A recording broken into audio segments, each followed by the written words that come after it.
Hello students, welcome to Chemistry by RS Ma'am. Namaskar parents and educators. Today's point of discussion will be about molecular formula and empirical formula of a substance, alright, and the differences, how they are related. आज हम लोग molecular formula empirical formula से related चीजों को देखेंगे और वो आपस में कैसे रिलेटेड है, इन सारी चीजों को समझेंगे। ऑलराइट, आगे बढ़ने से पहले बच्चों, अगर आपका कोई भी क्वेश्चन आ रहा हो, डाउट आ रहा हो केमिस्ट्री में, तो आप इस ईमेल एड्रेस पर सेंड कर सकते हो। सॉल्यूशन आपको विद इन 24 आवर्स मिलेगा। व्हाट्सएप नंबर भी है, व्हाट्सएप नंबर पर भी आप सेंड कर सकते हो। कंप्लीट इंफॉर्मेशन के साथ आप क्वेश्चन सेंड करना, आपका क्या डाउट आ रहा है प्रॉपरली सेंड करना, आपको आंसर जरूर मिलेगा। ऑलराइट, वीडियो को लाइक करें और सब्सक्राइब करें। Thank you so much. चलो अब हम लोग अपने टॉपिक में चलते हैं। ऑलराइट, तो देखो आज का जो टॉपिक है, it is related to molecular formula and empirical formula. Alright, तो देखो सबसे पहले मॉलिक्यूलर फॉर्मूला के बारे में मैं बता रही हूं। It denotes actual number of atoms of various elements which are present in a particular molecule। बात समझ में आई? किसी भी मॉलिक्यूल में actual number of various element क्या क्या है। लेट अस सपोज कोई एक मॉलिक्यूल है, फॉर एग्जांपल हमने ग्लूकोज का एग्जांपल लिया C6H12O6, ठीक है। तो अब इसमें actual number of atom of various element. Alright, तो हमें सबसे पहले ध्यान ये देना, वेरियस एलिमेंट कौन कौन से है। तो दिख रहा है C6H12O6, मतलब 3 एलिमेंट दिख रहे हैं, कार्बन, हाइड्रोजन, ऑक्सीजन। ऑलराइट, अब क्या चेक करना है, actual number of atoms of each element. तो देख लो, कार्बन के 6 एटम हैं, हाइड्रोजन के 12 एटम है, C6H12O6, ऑक्सीजन एलिमेंट का 6 एटम है। ये डिनोट करता है मॉलिक्यूलर फॉर्मूला को। ऑलराइट, तो जैसे हमने यहाँ पे एग्जांपल लिया C6H12O6, मॉलिक्यूलर फॉर्मूला को रिप्रेजेंट कर रहा है किसका भाई? ग्लूकोज। ग्लूकोज के एक मॉलिक्यूल में ये सारा एक साथ कनेक्टेड होता है। ऑलराइट, ठीक है। अब देखो एम्पिरिकल फॉर्मूला किस चीज को डिनोट करता है। Empirical formula, it denotes simplest whole number ratio of atoms of various element present in a molecule. बात समझ में आई? Simplest whole number ratio, molecular formula क्या था? Actual number of atoms of various element जो कि प्रेजेंट है। जैसे यहाँ पर एलिमेंट क्या है? CHO, यही 3 एलिमेंट प्रेजेंट है अभी के एग्जाम्पल में। एलिमेंट जो प्रेजेंट है कार्बन, हाइड्रोजन एंड ऑक्सीजन, यही प्रेजेंट है। Alright, actual number of atom क्या है? कार्बन का 6 एटम है, हाइड्रोजन का 12 एटम है, ऑक्सीजन के 6 एटम है एक मॉलिक्यूल ऑफ ग्लूकोज में। ऑलराइट, एम्पिरिकल फॉर्मूला क्या बोलता है कि भाई मुझे एक्चुअल नंबर मत बताओ, मुझे simply simplest whole number ratio बता दो उनके नंबर ऑफ एटम्स का। ऑलराइट, तो सबसे पहले डिफरेंट एलिमेंट कौन कौन से प्रेजेंट है, ये बहुत इंपॉर्टेंट है जब भी आप मॉलिक्यूलर फॉर्मूला, एम्पिरिकल फॉर्मूला से रिलेटेड क्वेश्चन को एनालाइज कर रहे हो। ऑलराइट, इसके बाद क्या इंपॉर्टेंट है भाई, नंबर ऑफ एटम्स क्या है। तो नंबर ऑफ एटम्स इस पर्टिकुलर कंपाउंड में दिख रहा है C6:12:6। अब साफ साफ आपको दिख रहा होगा कि यहाँ सिंपल अगर होल नंबर रेशियो ले लो, 6 से डिवाइड कर दो सबको, डिविजिबल है तो 1:2:1 आ गया। राइट, सिंपलेस्ट रेशियो तो यही आ गया नंबर ऑफ एटम्स का of these 3 elements, various element which are present in a molecule of glucose. Alright, various element कौन कौन सा प्रेजेंट है ये डिपेंड करेगा कि आपने कौन सा मॉलिक्यूल लिया है, उसका फॉर्मूला में कौन कौन सा एलिमेंट प्रेजेंट है। ऑलराइट, इसके बारे में हम लोग और डिस्कशन करेंगे अभी आने वाले स्लाइड्स में, डोंट वरी अबाउट इट। अब देखो, इसी से अगर आप फॉर्मूला बना देते हो ना, सिंपलेस्ट होल नंबर रेशियो जो आ रहा है एटम का, इससे अगर आप फॉर्मूला बना देते हो, जैसे कार्बन का क्या रेशियो आ रहा है? 1। ओके, हाइड्रोजन का क्या आया? हाइड्रोजन के लिए 2, ऑक्सीजन के लिए क्या आया? 1। तो 1 को तो रिप्रेजेंट नहीं करते हम लोग, लिखते नहीं है। Right, that means CH2O is the empirical formula of glucose। Alright, इतनी सी ही बात है, बस यही डिफरेंस है यहाँ पर। ये एक्चुअल नंबर ऑफ एटम को रिप्रेजेंट करेगा, जितने भी डिफरेंट एलिमेंट्स कंबाइन हो रहे हैं एक मॉलिक्यूल में। और एम्पिरिकल फॉर्मूला क्या डिनोट करेगा? Simplest whole number ratio of the number of atoms जो कि वहां प्रेजेंट है। ठीक है, साफ साफ दिख भी रहा, 6 12 6। ओके, 6 से अगर डिवाइड कर दो तो CH2O आ गया ना आपका, बात समझे? तो ये बस सिंपल रेशियो है, होल नंबर का रेशियो होगा, ये ध्यान रखना। पॉइंट में मीनिंग नहीं होता किसी भी एटम का, ऑलराइट? ठीक है, अगर एक एटम को लिया है आपने, let us suppose 1 atom of hydrogen is there, तो यस उसका मीनिंग है, बट 1.5 एटम ऑफ हाइड्रोजन का कोई मीनिंग नहीं होगा, बात समझे? ठीक है, तो this is the basic difference. अब इसके बाद कुछ एग्जाम्पल्स में चलते हैं, हम आखिर किस तरह से इन्हें रिलेट करेंगे, कैसे समझेंगे, उन सब चीजों को डिस्कस करते हैं। ऑलराइट, तो देखो नेक्स्ट में मैंने यहाँ कुछ एग्जाम्पल लिया हुआ है मॉलिक्यूल का। पहला एग्जाम्पल सेम, ग्लूकोज। ऑलराइट, अब देखो यहाँ क्या करना है, मॉलिक्यूलर फॉर्मूला अगर आपके पास हो, आपको एम्पिरिकल फॉर्मूला तक पहुंचना है, तो सबसे पहली चीज डिफरेंट एलिमेंट्स क्या क्या है वो लिख लो। तो डिफरेंट एलिमेंट मुझे 3 दिख रहे, CH एंड O। एटम का रेशियो क्या है, ध्यान रखना, मैं यहाँ क्या लिख रही हूँ, मॉलिक्यूल में एटम का ratio 6:12:6, simple ratio, simple whole number ratio. तो ये क्या आया, 1:2:1, सिंपल रेशियो हमने ले लिया। ठीक है, अब इस सिंपल रेशियो से क्या करना है, फॉर्मूला बना देना है। कैसे? Using the same element. ठीक है, तो CH2O, यही क्या आ गया हमारा फॉर्मूला, इंपेरिकल फॉर्मूला किसके लिए, ग्लूकोज मॉलिक्यूल के लिए, C6H12O6 के लिए। ऑलराइट, ठीक है, एक चीज यहाँ हम लोग थोड़ा नोटिस कर लेंगे कि ओके, यहाँ से एक्चुअल नंबर ऑफ एटम्स का जो रेशियो था, वहां से सिंपल रेशियो में आने के लिए कौन से नंबर से डिवाइड किया भाई हमने, तो 6 से डिवाइड किया है ना, तभी तो 1:2:1 रेशियो आया। दैट मीन्स ओके, हमने 6 से डिवाइड किया। यहाँ पे थोड़ा इसको इंडिकेट कर लेते हैं, इट इज इंपॉर्टेंट फैक्टर, थोड़ी देर में हम लोग समझेंगे कैसे। ऑलराइट, ओके, नेक्स्ट देखो, वाटर है, वाटर का मॉलिक्यूल किसी भी मॉलिक्यूलर फॉर्मूला में आप चेक कर सकते हो, आपकी मर्जी। ऑलराइट, H2O में अभी हम लोग चेक कर रहे हैं, तो कौन कौन सा डिफरेंट एलिमेंट दिखा, हाइड्रोजन एंड ऑक्सीजन। ऑलराइट, अब देखो नेक्स्ट पार्ट क्या यहाँ ध्यान रखना है, इसमें number of atoms, different element का कितना प्रेजेंट है एक मॉलिक्यूल में। तो 2:1 का रेशियो दिख रहा है, हाइड्रोजन का 2 एटम, ऑक्सीजन का 1 एटम। ऑलराइट, सिंपलेस्ट रेशियो भी यहाँ यही होगा, सेम होगा। ऑलराइट, तो यही है सिंपलेस्ट रेशियो भी। सिंपलेस्ट रेशियो से जब आप फॉर्मूला बनाओगे तो फॉर्मूला यहाँ आ जाएगा आपका H2O। तो देखो यहाँ पर इसका molecular formula, empirical formula same आया। तो यहाँ हम इस तरह से ये जो N लिखा है हमने, N को क्या कह सकते हैं, यहाँ पर सेम आ गया, that means N is equal to 1 in this case, है ना। ये ऑलरेडी सिंपल रेशियो था, इसको अगर हम डिवाइड भी करने की कोशिश करें तो 1 से डिवाइड कर लो, सेम आएगा। ऑलराइट, बात समझे? तो N वो फैक्टर क्या है, मल्टीप्लाइंग फैक्टर 1। ऑलराइट, अब देखो ये मैं यहाँ क्यों लिख रही हूँ, लेट अस सपोज हमें CH2O एम्पिरिकल फॉर्मूला का पता है, और यहाँ से अगर हमें मॉलिक्यूलर फॉर्मूला तक जाना है, तो somehow we should have the idea कि ठीक है, इसमें अगर इसी नंबर 6 से ईच एटम को अगर मैं क्या कर दूं, मल्टीप्लाई कर दूं, उतना ज्यादा इंक्रीज कर दूं, तो फिर ये आ जाए molecular formula. For this reason ये मल्टीप्लाइंग फैक्टर इज इंपॉर्टेंट, बात समझे? ऑलराइट, अब देखो Na2SO4, इसमें कौन कौन से वेरियस एलिमेंट है, sodium, sulphur, oxygen. Alright, atoms, atoms लिख लो, एटम्स का क्या क्या रेशियो है भाई, एक्चुअल मॉलिक्यूल में क्या क्या वैल्यू दिख रहा है हमें एटम्स का।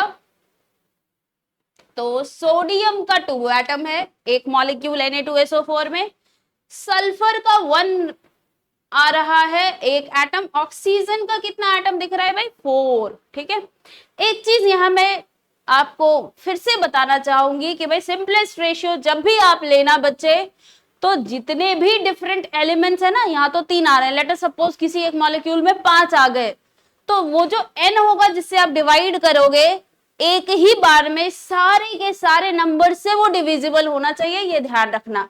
ऐसा मत कर देना 2 से डिवाइड कर दिया 1:2 इधर लिख दिया, इधर नहीं हो रहा कोई बात है 1 ही लिख देता, ये काम मत करना, ऑलराइट, गलत हो जाएगा, ठीक है। जिस भी नंबर से डिवाइड करो, फॉर एग्जाम्पल हमने यहाँ 6 से डिवाइड किया तो ईच नंबर में 6 से डिवाइड किया था, ठीक है। जितने भी वेरियस एलिमेंट होंगे सबके ही जो नंबर ऑफ एटम्स आएंगे उसमें सेम नंबर n से डिवाइड करना है, दिस इज इंपॉर्टेंट पॉइंट। अगर आप चाहो तो इस पॉइंट को नोट कर लेना, कई बार बच्चे टॉपिक तो समझ जाते हैं, इंपॉर्टेंट चीजों को भूल जाते हैं कई बार, ऑलराइट। तो it is very very important to take care, to take notes of this important points, alright, ठीक है। तो चलो हम लोग आगे के डिस्कशन में आगे बढ़ते हैं। अब देखो यहाँ पर 2:1:4, अब यहाँ पर कोई ऐसा एक नंबर नहीं है जिससे कि सारे के सारे क्या हो जाए और ज्यादा सिंप्लीफाइड नंबर में आ जाए, that means this is already the simplest ratio in which the different elements are present in this particular molecule, alright. इसका मतलब यही सिंपलेस्ट रेशियो है होल नंबर का, तो यहीं से हमें क्या बनाना होगा, फॉर्मूला। तो यहां से फॉर्मूला जब बनाओगे तो Na का क्या आया 2, सल्फर का क्या आया एक ही है, ऑक्सीजन का क्या आया 4, Na2SO4। यहां भी अब देखो molecular formula, empirical formula same, n का वैल्यू क्या होगा, तो भाई ये ऑलरेडी सिंपलेस्ट रेशियो में है, इसको और सिंपलर फॉर्म में नहीं कर सकते। कोई एक नंबर ऐसा नहीं है जिससे सारे ही तीनों के तीनों नंबर ऑफ एटम्स क्या हो, डिविजिबल हो जाए, तो n=1, ऑलराइट। अब नेक्स्ट देखो CH3COOH, आपको ऐसे कुछ ऑर्गेनिक कंपाउंड्स ऐसे हैं जहां पे इस टाइप से दिख जाएंगे, जैसे यहाँ देखो टोटल नंबर ऑफ एलिमेंट्स अगर आप चेक करो डिफरेंट, तो टोटल नंबर ऑफ एलिमेंट्स आपको कार्बन दिखेंगे, अलग अलग एलिमेंट कार्बन के दिखे, हाइड्रोजन दिखा, नेक्स्ट डिफरेंट एलिमेंट कौन सा दिखा, ऑक्सीजन दिखा। CH3COOH, this is the formula of vinegar, this is the formula of acetic acid. Acetic acid में कार्बन, हाइड्रोजन एंड ऑक्सीजन, यही 3 एलिमेंट प्रेजेंट हैं। इनका अगर आप एटम का रेशियो देखो, एटम का रेशियो, तो एटम का रेशियो कार्बन के देखो 2 एटम्स प्रेजेंट हैं इन 1 मॉलिक्यूल, हाइड्रोजन का 4 एटम्स प्रेजेंट है इन 1 मॉलिक्यूल, ऑक्सीजन के 2 एटम्स प्रेजेंट है इन 1 मॉलिक्यूल, ऑलराइट। तो जब भी इस टाइप का आपको ऑर्गेनिक कंपाउंड में जनरली इस तरह से दिख सकता है कि एलिमेंट 3 ही होंगे, लेकिन वो इस तरह से कंडेंस्ड फॉर्म में ना लिख के इस टाइप से होंगे, अलग अलग होंगे, ऑलराइट। तो आपको वहां क्या करना है, सिंपली डिफरेंट एलिमेंट को ऊपर डिनोट करो। अच्छा, इसमें आप किसी को भी CHO का जो पहले आप H को लिख सकते हो, O को लिख सकते हो, आपकी मर्जी, ऑलराइट, ठीक है। लेकिन ये ध्यान रखना उनका जो रिलेटिव नंबर है एटम का वो उसी हिसाब में लिखना, उसी रेशियो में लिखना, ऑलराइट, ठीक है। अब देखो इसका सिंपल रेशियो अब हमें दिख रहा है 2:4:2, मतलब अगर n=2 से हमने डिवाइड कर दिया इसको, तो 2 से तीनों ही नंबर डिविजिबल दिख रहे हैं, ऑलराइट। तो सिंपल रेशियो आ जाएगा 1:2:1, ऑलराइट। अब इस सिंपल रेशियो से जब आप फॉर्मूला बनाओगे तो देखो फॉर्मूला क्या आ जाएगा, CH2O, ऑलराइट। अब एक चीज ध्यान देना, यहां भी हमारा एम्पेरिकल फॉर्मूला आया था CH2O, यहां भी एम्पेरिकल फॉर्मूला क्या आया है, CH2O, ऑलराइट, ठीक है। तो ऐसा पॉसिबल है। एक और चीज यहां थोड़ी ये ध्यान देना, n का वैल्यू क्या आया, कौन से नंबर से हमने डिवाइड किया, 2 से, राइट। तो मल्टीप्लाइंग फैक्टर इज 2। अगर इस एम्पेरिकल फॉर्मूला में हमने n=2 से मल्टीप्लाई किया, तो यहीं से हम लोग इस फॉर्मूले में चले आएंगे, फॉर्मूला कंसाइज वे में क्या हो जाएगा, C2H4O2, है ना। चेक कर लो, इसमें भी इतने ही नंबर ऑफ एटम्स प्रेजेंट होंगे, ऑलराइट, ठीक है, ओके।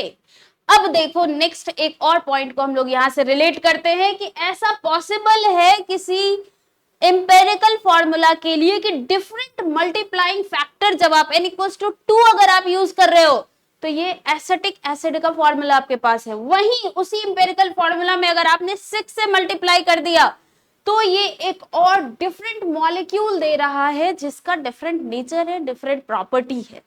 बात समझ में आई? और ये एग्जिस्ट कर रहा है। एक चीज ये ध्यान देना, क्योंकि यहाँ ये दोनों एग्जाम्पल आपके सामने, दैट डजंट मीन कि आप n=3 n=4 अपनी मर्जी से कोई सा भी नंबर यूज कर लो। ऑलराइट, इट इज इंपॉर्टेंट कि वो मॉलिक्यूल एग्जिस्ट करना चाहिए and then we can relate. Alright, ठीक है, तो सारी बातें आई थिंक आपके सामने है। ठीक है, अब एक इंपॉर्टेंट पॉइंट, हमें यहां से क्या क्या पॉइंट समझ में आया। मॉलिक्यूलर फॉर्मूला तक अगर हमें पहुंचना है तो क्या करना होगा? मल्टीप्लाइंग फैक्टर n इसका पता होना चाहिए। एम्पेरिकल फॉर्मूला अगर आपको पता हो, है ना, तो आप मॉलिक्यूलर फॉर्मूला तक पहुंच सकते हो, है ना। For example CH2O is the empirical formula. Somehow from the question we have got multiplying factor as n=2. That means हमें पता है अब ये मॉलिक्यूल क्या है, C2H4O2. That means ये CH3COH को रिप्रेजेंट कर रहा होगा। ऑलराइट, somehow यही empirical formula CH2O, लेकिन from the question n का वैल्यू अगर हमारा 6 आ गया तो अब हमें ईच जो भी empirical formula है उसमें ईच वेरियस जो भी एलिमेंट प्रेजेंट है उनमें n=6 से मल्टीप्लाई करना होगा। ईच एटम को उतना टाइम्स इंक्रीज करना होगा। राइट, तो C6H12O6, this will be the molecular formula which we will get. Alright, okay, तो देखो ये पहला रिलेशन आपको क्लियर होगा कि ये कैसे आया। ठीक है, n ध्यान रखना, हम लोग क्या कर रहे हैं, सिंपल होल नंबर रेशियो निकाल रहे हैं। n होल नंबर है जिससे हम लोग डिवाइड कर रहे हैं। n कुछ ना कुछ ये पॉजिटिव इंटीजर ही होगा, 1 2 3 4 5 6 ऐसा पॉजिटिव इंटीजर कुछ ना कुछ होगा। निगेटिव का भी कोई मीनिंग नहीं है, जीरो भी, it will not be used. Alright, ठीक है, ओके। अब देखो कई बार क्या होता है ना कि ये सीधे formula, empirical formula molecular formula के टर्म में ना रिलेट होके मास से रिलेट करेगा। फॉर एग्जाम्पल हमारे पास लेट अस सपोज अभी हम लोग रिलेट कर रहे हैं C6H12O6 और CH2O को, है ना, ग्लूकोज का मॉलिक्यूल एंड इसी ग्लूकोज का empirical formula. Alright, okay, n क्या होगा इसके लिए? तो n वी नो कि n का वैल्यू 6 होगा, बट लेट अस सपोज यहाँ ये n हमें निकालना हो तो किस तरह से रिलेट किया जा सकता है? आप जरा मास के टर्म में आओ, एक मॉलिक्यूल का मास निकालो। एक मॉलिक्यूल का मास कितना हो जाएगा? 12 into 6 plus 12 plus 16 into 6 will be 96। एक मॉलिक्यूल की बात कर रहे हो तो यू के टर्म में ये वैल्यू आएगा। राइट, मान लो एक मोल का ले रहे हो तो ग्राम पर मोल के टर्म में आ जाएगा। ठीक है, मैग्नीट्यूड सेम होगा। ठीक है, तो ये डिपेंड करेगा कि आपके क्वेश्चन में एनालिसिस आप कैसे कर रहे हो, मैग्नीट्यूड सेम ही होगा। फॉर एग्जाम्पल हम लोग अभी ले रहे हैं कि भाई एक मॉलिक्यूल को हम लोग देख रहे हैं। ऑलराइट, दैट मींस ये वैल्यू अभी यू में आ रहा होगा। Alright, n multiplied by CH2O का, क्योंकि हमने क्या लिया अभी, हम लोग किस टर्म में देखने की कोशिश कर रहे हैं, मास के टर्म में अभी हम लोग एनालाइज कर रहे हैं। ऑलराइट, CH2O का मास निकाल लो भाई। एम्पेरिकल फॉर्मूला के मास को कहते हैं एम्पेरिकल मास या एम्पेरिकल फॉर्मूला मास। मॉलिक्यूल के मास को कहते हैं मॉलिक्यूलर मास। राइट, तो 12 प्लस हाइड्रोजन 2 प्लस ऑक्सीजन 6, तो देखो यहां कितना आ जाएगा, कैलकुलेट कर लेते हैं। 72 plus 12 plus 96, it will be 180 right, equals to n into 16 plus 2 is 18, 18 plus 12 30 u। बात समझ में आई?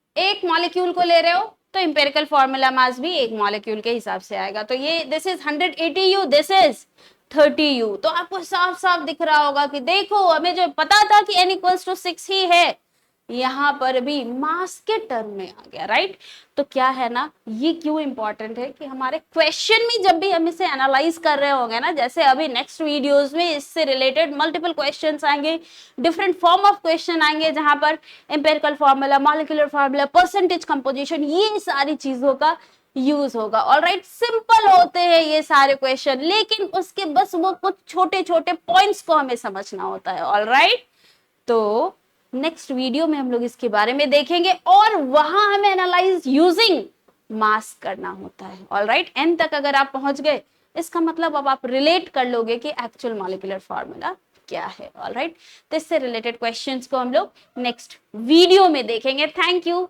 So much.